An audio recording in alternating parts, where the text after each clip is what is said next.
Faisaien irlaren ingurura gerturatu gara eta ez da kasualitatea. Hain zuzen ere hemen inguruan rodatu den pelikula baten inguruan hitz egingo dugu datozen minutuetan. Faisaien irla izeneko pelikula da hain zuzen ere eta datozen minutuetan bere zuzendariarekin izango gara, Asier Urbietarekin pelikularen atzean dauden berezitasun guztiak azaldu ditzan, beraz lehenik eta behin. Asier, has gaitezen hasieratik. Konta iguzu pixka bat, nola sortu zen pelikula hau grabatzeko ideia? Ia esan ideia suertatu zen, periodikoan irakurri nuelako pertsona bat ito zela Bidasoa ibaian eta nuen errealitate hori ezagutzen eta pixka bat irakurtzen hasi nintzen eta konturatu nintzen ez zela bakarra. 2021 batean 9 pertsona hil zirela muga hontan eta iruditu zitzaidan beharrezkoa historiari kontatzea eta jendeari jakinaraztea etxetik oso gertu gertatzen ari zen errealitate hau. Hori da, pelikula hau guztiari testuingurua emateko hain zuzen ere Faisaien irla aukeratu duzu, leku nahiko berezi eta ezoikoa batez ere hemengoentzat, ez?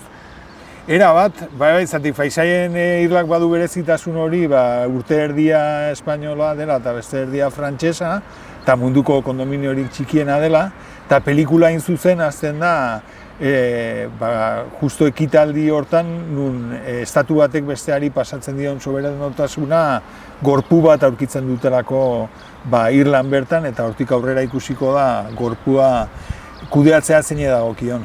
Horixe da, hain zuzen ere migrazioaren gaia jorratzen du pelikula, hemen inguruan bizi garen ontzat aski ezaguna den gai bat, baina askotan bigarren planora pasatzen dena azkenean urte luzez luzatutako arazo bat izan delako, azken finean pelikularen bitartez gai hori berriro ikusaraziko da edo protagonismoa emango zaio, konpondu gabe dagoen gai bat delako, ez da? Era bat, hori izan ideia, zatik hori azkenean ni Donostin bizi naiz, Errenterikoa naiz eta hemendik oso gertu nago eta errealitatea hontaz ez da gehiegi hitz egiten eta hori, hemendik 20 kilometrora jende askok ez du honen berri eta orduan beharra sortu zitzaidan hori azaleratzeko eta ea jendeak gehiago hitz egiten duen eta nolabait konpontzen den urte luzeak direlako gurekin dagoela.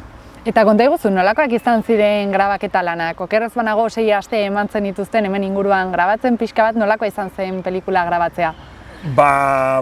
Pelikula grabatzea abentura bat izan zen, azkenean ez delako pelikula erresa, badaude sekuentzia batzuk akziodunak, azkenean thriller bat da, eta hori badago ibai hontan gertatzen den sekuentzia bat ez zela bat ere erresa izan grabatzeko, badago persekuzioren bat, komisaldegia, hildako bat, investigazio bat, eta egia esan oso ondo pasa genuen eta oso giro ona egon zen taldean, baina auki genituen zein gauzak kudeatzeko erresak izan edo zirenak.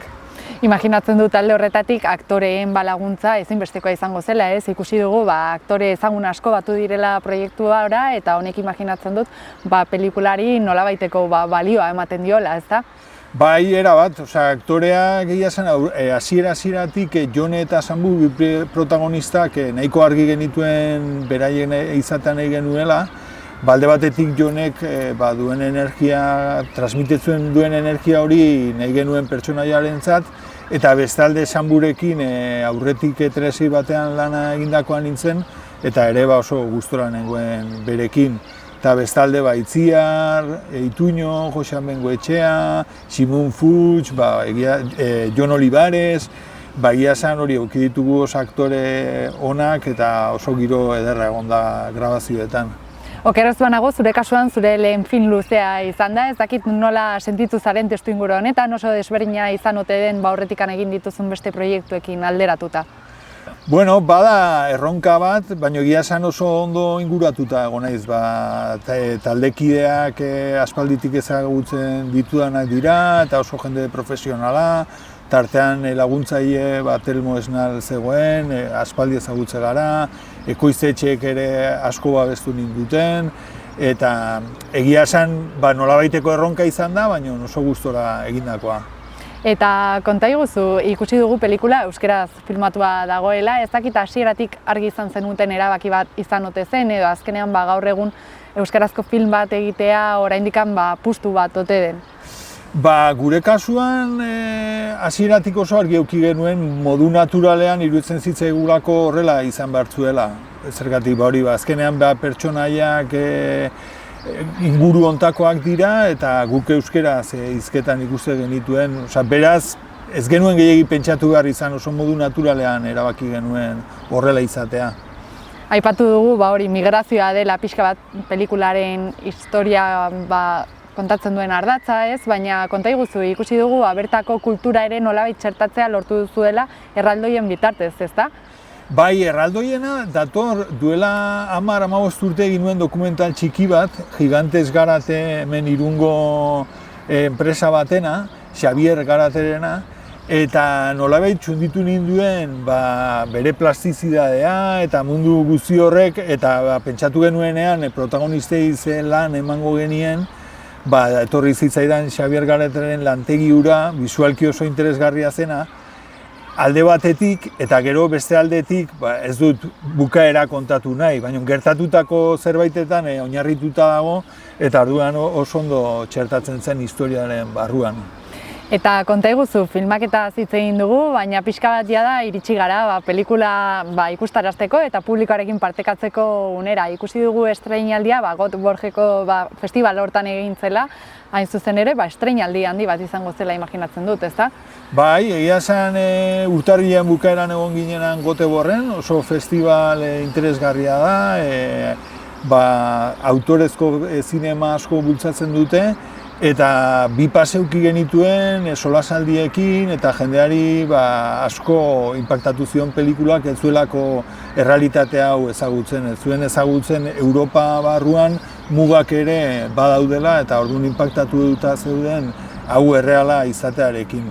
Eta bestalde bertan topatu genituen euskaldun batzuk publiko artean eta nolabait ere etxean sentitu ginen. Eta konta iguzu, jada hori, aipatuko dugu estreinaldia apirilaren 25ean izango dela, zinema aretoetan. Imaginatzen dut berezi izango dela estreinaldi hori publikoarekin partekatzea, ez? Eta benetan emaitzak nolako harrera duen ikustea, ez da? Bai, egia esan ja dugu kriston gogoa konpartitzeko jendearekin, estreinaldia baino lehen pasako gara Malagako jaialditik, egongo gara DEA Bartzelonako jaialdian eta Giza Eskubideen jaialdian Donostian.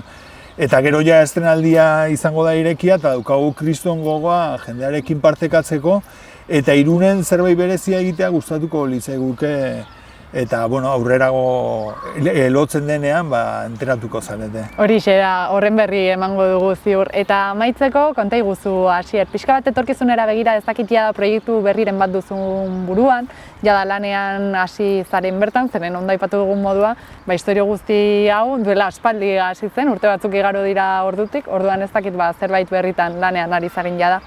Bai, banabil beste luzemetrai batekin, gutxina komentatu dugun bezala, hau nahiko motela da, eta ja historia idatzita dago, eta horren gabiltza finantziazioa lotzen, eta ea hurrengo urterako edo filmatzerik daukagun. Hemendik gutxi gehiago gelditzen zaigu esateko, besterik gabe jendea animatzea zinemetara hurbildu dadin eta Faisaien irlaren historia deskubri dezala, beraz mila esker kontatutako guztiagatik eta ondo joan dadila. Eskerrik asko zuei eta hori kontatuko dizuegu Irunen zer egiten dugun dakigunean kontatuko dizuegu jakin dezazuen. Bikain, eskerrik asko. Eskerrik asko.